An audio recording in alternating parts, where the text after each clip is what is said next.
사랑하는 우리 교우 여러분들, 수요일 성경숲 오솔길에 오시는 것을 진심으로 환영합니다. 우리 주님의 재림에 대한 예언의 말씀 살피면서 이 말세를 주의 오심을 성실히 준비할 것입니다. 세상에 일어나는 모든 영적인 현상들에는 그 배후가 있어요. 배후의 근원이 하나님의 보좌를 근원으로 하고 있느냐, 아니면 마귀의 보좌로부터 나오는 것이냐, 여기에 따라서 전혀 그 결과가 달라집니다. 영적 근원이 어느 쪽이냐, 거기에 따라서 삶과 죽음이, 축복과 저주가, 천국과 지옥이 갈라지게 되는 것을 저희들이 보게 됩니다.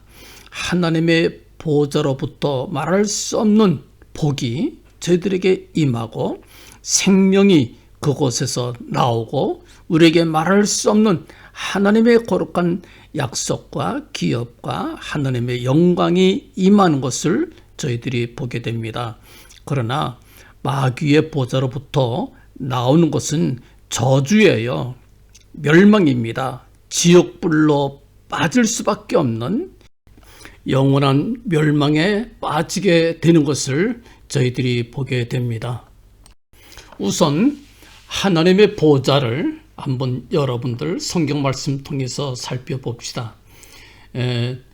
먼저 절망 중에서 하나님의 보좌를 바라봄으로 새로운 비전을 갖게 되고 백성들에게 새로운 희망과 메시아 왕국을 증거하였던 이사야 선지자의 이야기를 한번 살펴보겠습니다.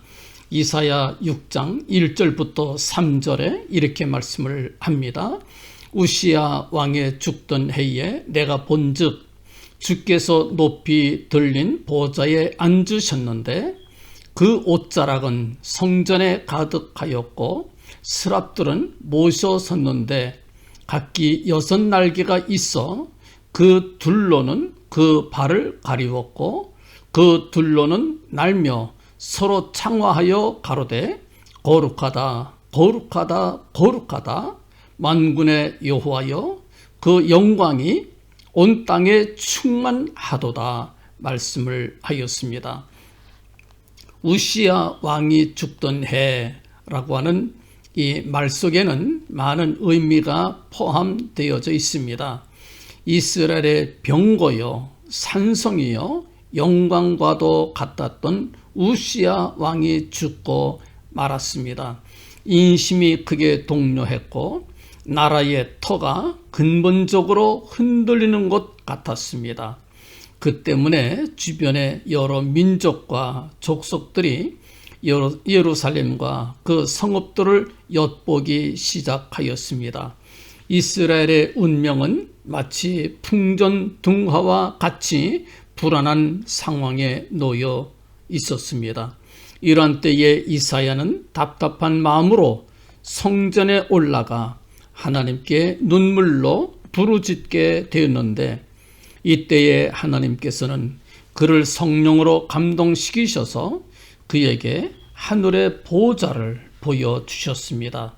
우시야 왕의 보좌는 무너졌지만 이스라엘의 참 임금이 되시는 만군의 여호와의 하나님께서는 하늘 보좌에 앉아 계셔서 온 땅을 통치하시니 이스라엘 백성들은 결코 망하지 아니할 것이라는 희망을 갖게 하신 것이었습니다. 거기서 새로운 비전을 갖게 된 이사야는 장차 도래할 메시아 왕국의 영광을 바라보면서 다시 새 힘을 얻을 수 있었습니다. 또한 공회 앞에서 순교를 각오하고 담대히 복음 진리를 외쳤던 스데반이 어떻게 하여 천사와 같이 빛나는 얼굴로 순교하게 되었습니까? 그 광경을 사도행전 7장 55절과 56절에 기록되어 있습니다. 스데반이 성령이 충만하여 하늘을 우러러 주목하여 하나님의 영광과 및 예수께서 하나님 우편에 서신 것을 보고 말하되 보라 하늘이 열리고 인자가 하나님 우편에 서신 것을 보노라 하였습니다. 스데반이 죽음을 맞이할 때 천사처럼 빛나는 얼굴로 쓰러진 것은 그가 바로 하나님의 보호자와 그 우편에 서신 어린 양 예수 그리스도를 바라보았기 때문입니다. 그렇기 때문에 그는 순교의 자리에서도 그의 원수들을 저주하지 않고 오히려 복을 빌면서 평안히 잠들 수 있었던 것입니다. 요한계시록의 내용 또한 사도 요한이 바라본 하늘의 보호자에 대하여 우리에게 잘 설명해 주고 있습니다.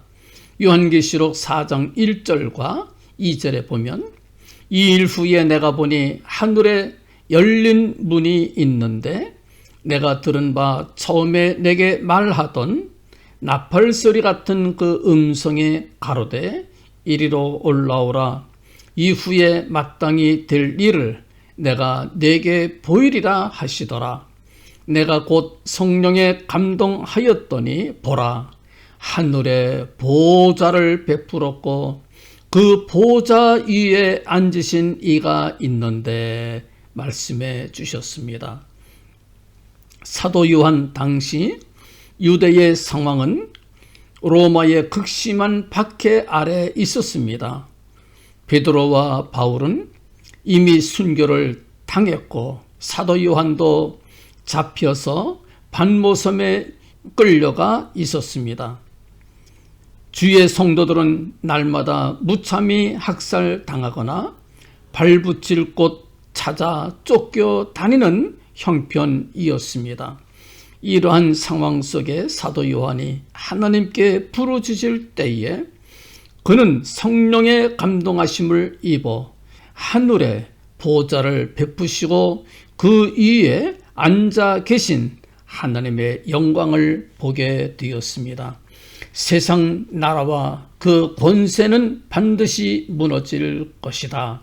그러나 하나님의 나라와 그리스도의 권세만은 영원히 서게 될 것이며 마침내 주의 성도들이 주와 함께 왕노릇하는 그리스도의 나라가 실현될 것을 사도 요한은 깨달아 알게 되었던 것입니다.